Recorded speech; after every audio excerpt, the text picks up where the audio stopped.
नमस्कार, हम रूपाली झा समस्त मिथिलावासी के प्रणाम करै छी। हम मैथिली गीतमाला चैनल के माध्यम से एकटा नचारी सुना रहल छी। आशा करै छी अहाँ सबके पसंद आयत तऽ चैनल के सब्सक्राइब करब, वीडियो के लाइक करब, शेयर करब और कमेंट कऽ के बतायब जे केहन लागल। कोनो कमी लागत तऽ सेहो बतायब, जे चीज के आगे हम ध्यान राखब। धन्यवाद। सब दिन रहलो यो बाबा आसरा लगाई के, सब दिन रहलो यो बाबा आसरा लगाई के। आसो ने पूरल बाबा जय छी यहार के, आसो ने पूरल बाबा जय छी यहार के। सब दिन रहलो यो बाबा आसरा लगाई के, आसो ने पूरल बाबा जय छी यहार के। आसो ने पूरल बाबा जय छी यहार के।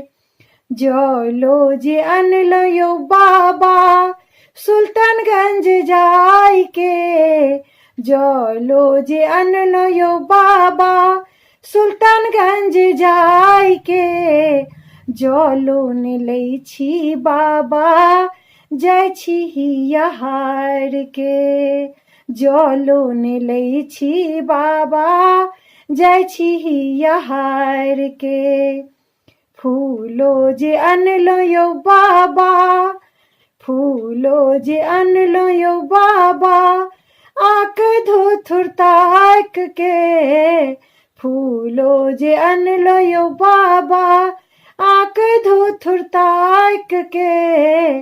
फूलो ने लै छी बाबा जय छी यहार के, फूलो ने लै छी बाबा जय छी यहार के।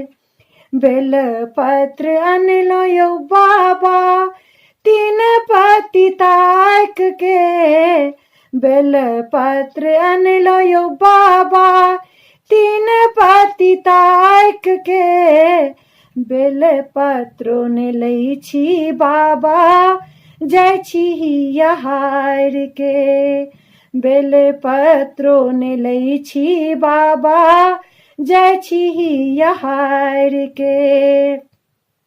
भांगो जे अनलो यो बाबा दूर देश जाय के, भांगो जे अनलो यो बाबा दूर देश जाय के।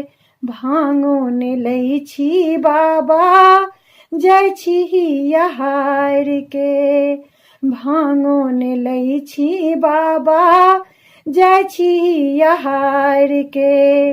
दूधो जे अनलो यो बाबा, दूधो जे अनलो यो बाबा कारी गाय ताक के। दूधो जे अनलो यो बाबा कारी गाय ताक के। दूधो ने लै छी बाबा जय छी यहार के, दूधो ने लै छी बाबा जय छी यहार के। सब दिन रहलो यो बाबा आसरा लगाई के, सब दिन रहलो यो बाबा आसरा लगाई के। आसो ने पूरल बाबा जय छी यहार के, आसो ने पूरल बाबा जय छी यहार के। आसो ने पूरल बाबा जय छी यहार के।